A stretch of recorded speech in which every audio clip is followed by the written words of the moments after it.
सुरंगों के शहर गाजा का ये वीडियो दिखा रहा है कि कैसे इजरायली सेना वहां घुसकर फायरिंग कर रही है, कैसे हमास के लोगों को तलाश कर उनका नामो निशान मिटाने की कोशिश कर रही है।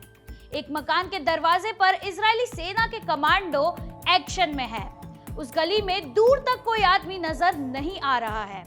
वीडियो की शुरुआत ही होती है मकान के दरवाजे के अंदर फायरिंग से। अनगिनत गोलियां चल रही है। इमारत के भीतर अंधेरा है, इसलिए इजरायली फोर्स के हथियारों के ऊपर टॉर्च लगे हुए हैं। शायद उन्हें इस इमारत के भीतर हमास के ठिकाने की जानकारी मिली है। पहले दरवाजे के भीतर गोलियां दागी जाती है, फिर मशीन गन की तड़तड़ाहट सुनाई देती है। उसके बाद भीतर कुछ हथगोले फेंके जाते हैं और हथगोले फटे इससे पहले इजरायली जवान दीवार की आड़ लेते हुए भी दिखते हैं। कस कस कर चिल्लाने की आवाजें लगातार आ रही है।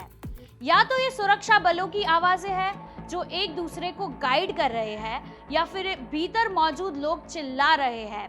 ये क्लियर नहीं होता। हथगोले के फटने के बाद अंधेरे कमरे के भीतर घुसते हैं सुरक्षा बल। सामने दीवार पर गोलियां चलाई जा रही है या फिर कोई टारगेट है भीतर में, ये समझ नहीं आता है। लेकिन टॉर्च की लाइट से दीवारों पर गोलियों के निशान जरूर दिखते हैं। ये बॉडी कैम है, यानी इजरायली सुरक्षा बलों के जवान की वर्दी में लगाए गए कैमरास, जिसमें पूरा एक्शन रिकॉर्ड हो रहा है। शायद लाइव टेलीकास्ट भी हो रहा है ताकि उनके कमांडर इजराइल में बैठकर सब कुछ देख सके। उसके बाद कमरे के भीतर की हिलती डुलती तस्वीरें हैं।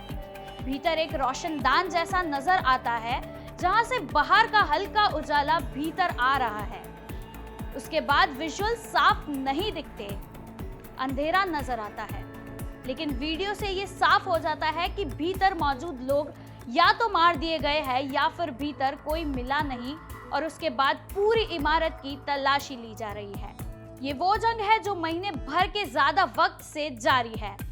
इजराइल के सुरक्षा बल गाजा में घुसे हुए हैं और उनके निशान पर है हमास के लड़ाके। साथ ही वो इस कोशिश में भी है कि हमास के कब्जे में 200 से ज्यादा बंधकों का पता भी लगाया जाए। गाजा में हमास की सैकड़ों सुरंगें हैं जिनमें उसके लोग छुपते हैं, जहां उनका खाना पीना और हथियार भी छुपाया जाता है। ऐसी और तमाम खबरों के लिए सब्सक्राइब कीजिए न्यूज़ कनेक्ट को।